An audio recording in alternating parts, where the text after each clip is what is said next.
다음은 나라 밖 소식인데 트럼프 미국 대통령의 말 뒤집기가 국제 질서에 혼란을 자초하는 것 아니냐 이런 비판적인 분석이 쏟아지고 있습니다. 트럼프 대통령의 목소리를 일단 먼저 듣고 이야기해보겠습니다. Making our cars. We want to make our cars. Oh, it's a phone call. Do you mind? Hello? Okay, it's only a congressman.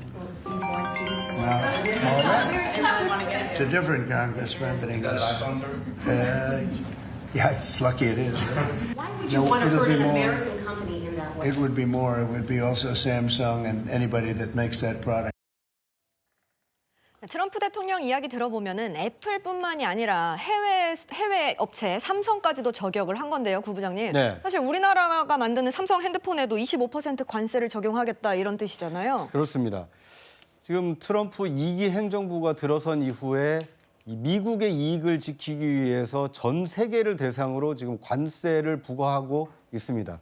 이것이 앞으로 그 세계 질서, 특히 세계 경제 질서에 어떤 파장을 몰고 올지 예의주시할 필요가 있습니다. 더더군다나 수출로 이 경제적 성장을 이루었던 우리나라 입장에서는 이 미국발, 이 트럼프발 이 관세 그 전쟁이 우리에게 직격탄을 줄 수 있기 때문에 예의주시할 필요가 있습니다. 그런데 최근 몇 달간 지켜본 바에 의하면 트럼프 대통령의 메시지가 어떻게 구체화되는지 신중하게 접근할 필요는 있어 보입니다. 일희일비했다가는 트럼프 말 한마디에 우리 기업의 어떤 그 영향 또는 앞으로의 이 글로벌 공급망에 대한 영향, 이것까지 영향을 끼치는 것이 아니라 전략일 수도 있기 때문에 트럼프 대통령이 실제 의도하는 것은 미국의 이익을 지키고 미국의 이익을 극대화하는 방향으로 나가기 때문에 거기에 맞춰서 우리 기업이 어떤 대응책을 마련할 것인지, 우리 정부가 어떤 협상을 할 것인지 좀 신중하게 접근할 필요가 있지 않나 하는 생각이 듭니다. 지금 아이폰을 예를 들면 아이폰의 대부분이 중국과 인도에서 만들어지고 있다고 합니다. 그런데 장 변호사님, 이거를 미국으로 생산 기지를 들여서 만들면 가격이 한 3배 가까이 뛸 수 있다. 지금도 비싸요, 스마트폰은. 맞습니다. 이게 한 3,400만 원까지 된다는 거예요? 맞습니다. 가격 경쟁력이 확 떨어지기 때문인데요. 기본적으로 미국의 인건비 상승 요인 때문에 그렇습니다. 미국에서 제조를 하기 위해선 미국에 합당한 인건비를 지급하고 만들어야 되는데 그 부분이 상당한 기업으로서는 비용 부담으로 작용할 수밖에 없는 부분이 있고요. 또 아이폰의 기본적인 모토가 우리가 정신은 미국이지만 생산은 전 세계에서 한다라는 부분이었습니다. 그래서 인도, 중국, 그리고 중국의 부품을 상당히 많이 쓰는데 지금 중국과의 관세 전쟁으로 부품 수입이 여의치가 않습니다. 그러면 거기에 따른 비용 또 상승을 기업으로서는 감내해야 되는 부분이 있고요. 기본적으로 해외에 이미 생산 기지들이 다 마련이 돼 있습니다. 그렇기 때문에 이 부분을 일부라도 미국으로 옮기게 된다. 그래서 경제 전문가들은 글로벌 경제 공급망 중에 10%만 지금 애플이 미국으로 옮기더라도 300억 달러, 이게 우리나라 돈으로 40조가 넘게 되는 돈인데 그 정도의 천문학적 비용이 발생하게 될 거라고 전망하고 있습니다. 네, 트럼프 대통령은 유럽연합도 건드렸습니다. 다음 달부터 50% 관세를 부과할 수도 있다, 이렇게 으름장을 놓은 건데요. 사실 원래 트럼프 대통령은 유예 기간을 90일을 주기로 했고 관세율 20%라고 얘기를 했었는데요. 정광재 대변인님. 네. 또 올랐네요? 지금 그 트럼프 미국 대통령의 경제 정책은 사실 어디로 튈지 예측하기가 어렵죠. 그리고 최소한의 경제 지식, 그러니까 자유무역이 세계 경제에 번영을 가져왔다는 과거 100여 년의 역사를 부정하고 있는 거거든요. 그래서 지금 중국과 관세 협상을 벌이는 과정에서도 중국이 굉장히 강대강으로 대치하는 양상을 보이니까 유예하고 다시 관세 내리고 이런 식으로 접근하고 있는데, 한국 정치에 빗대서 좀 얘기해 볼까요? 그 호텔 경제론 같은 어설픈 그 경제 이론으로 국민들 혹세무민하는 분들이 있는가 하면 미국에서 저렇게 접근하면 안 되는 거거든요. 미국 경제 그래서 지난 4분기에 그렇게 성장하다가 1분기에 마이너스 성장했어요. 이런 부분들을 고려한다면 정말로 경제적인 식견이 뛰어난 사람을 리더로 뽑아야겠다라는 생각을 다시 한번 하게 됩니다. 정 대변인께서 공격 포인트를 하나 올리셨으니까 또 방어하셔야 되니까 반론을 주시는데 이거 질문 함께 드리고 싶어요.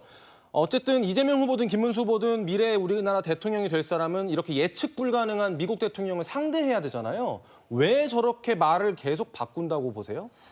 일단은 뭐 트럼프 본인의 기질도 있는 것 같고요. 두 번째 이제 제 지인들도 미국에 많이 살고 있는데 이 극우화된 이 성향으로 인해서 잘못된 지도자를 뽑았다라는 의견이 현재도 많다라고 합니다. 그 이면에는 가짜 뉴스와 결합한 극우 세력, 그 다음에 폭력으로 이어지는 이런 정치 활동들이 있다라는 얘기가 현지에서 나오고 있습니다. 마찬가지입니다. 지금 말씀하신 호텔 경제 효과 이거 단편적으로 보신 거고 일종의 가짜 뉴스처럼 말씀하신 겁니다. 정책적인 지원이 있어야 되고 그걸 통해서 지원을 통해서 경제를 돌게 만들자. 예. 경색된 경제 상황에서 만들자라는 또 정부의 역할이 그만큼 재정 투입에 중요하다라는 요지로 말씀드린 것인데 알겠습니다. 내부를 들여다보지 않고 이렇게 얘기하시는 것은 경솔하다라고 말씀드리겠습니다. 네, 안보에 있어서도 트럼프 대통령에게 동맹이란 없습니다. 한국에는 걸핏하면 주한미군을 볼모로 협박에 가까운 압박을 하고 있습니다. You have to be prepared, and it's possible that we will walk away. We protect them from North Korea. If I were there now, they'd be paying us $10 billion a year. It's a money machine.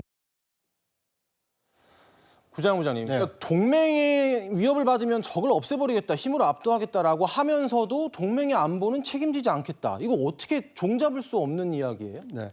뭐두 가지 메시지가 함께 담겨 있기 때문에 그런데요. 최악의 상황으로 가는 것을 방치하진 않겠다.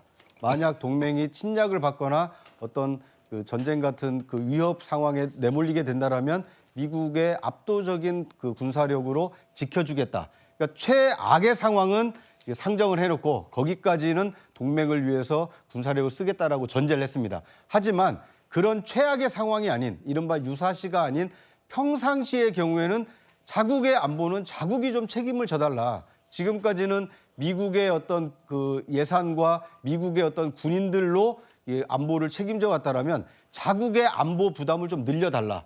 우리나라로 봐서는 이 주한미군 주둔비 문제를 조금 상향해라. 이런 메시지가 이 트럼프 대통령의 메시지에 담겨 있는 것으로 보입니다. 최근에는 국방과 외교 안보뿐만 아니라 경제 안보까지 확장되지 않았습니까? 예. 주한미군이 대한민국에 있음으로 인해서 한국 경제 성장뿐만 아니라 미국 경제에도 어떤 기여가 있는지, 우리나라의 첨단 기술과 첨단 제품이 미국 경제 성장에 얼마나 보탬이 되고 있는지, 이런 여러 가지 종합적인 그 카드를 가지고 트럼프 대통령을 설득한다라면 충분히 대한민국 국익을 지킬 수 있지 않을까 하는 생각이 듭니다. 네, 앞서서는 월스트리트 저널이 주한미국 감축 계획에 대한 보도를 했고 미국 국방부가 이건 아니다, 사실이 아니다라고 얘기를 했습니다. 장 변호사님, 근데 사실 트럼프 행정부가 굉장히 제멋대로잖아요. 그래서 국방부가 아니라고, 미국 국방부가 아니라고 말을 하긴 했지만 우리가 이제 언제든 방위금 분담금 인상에 대한 거를 예비를 좀 하고 있어야 될까요? 맞습니다. 트럼프 정부 관계자들도요. 이게 트럼프 대통령한테 공식적으로 제안이 된 안은 아니라고 선을 그었지만 사실상 여러 대안 중에 하나로 검토를 하고 있다는 취지로 이야기를 하고 있기 때문에 한국의 안보 상황과 관련한 어떤 불안감, 그리고 이 주둔해 있는 미군의 재배치와 관련한 어떤 그런 좀 불안정성 같은 게 완전히 해소된 상황은 아니고, 만약에 그런 상황이 정말 목전에 두게 되면 이 비용이 정말 천문학적으로 우리가 부담이 될 수밖에 없기 때문에 정말 협상력을 가져야 되는 때이고, 이런 부분과 관련해서 국내에서도 어떤 정치인이든, 특히 책임감 있는 정치인이든지 간에 이 부분을 먼저 올려서 협상력을 떨어뜨리는 그런 전략을 구사해서는 안 될 것 같습니다. 우리가 지금 관세 문제 그리고 안보 문제 이렇게 짚어봤는데 이 지점에서 짧게 양당 대변인들께 앞으로 집권을 하게 되면 이렇게 들어오는 공격들이나 통상에 대해서 어떻게 대응할 것인지 기호순대로 한번 좀 들어볼게요. 먼저. 예. 네, 이미 이 국면이 보여주는 것이 편향된 외교 정책이 얼마나 잘못된 길로 갈 수 있는가를 보여주고 있는 것 같고요.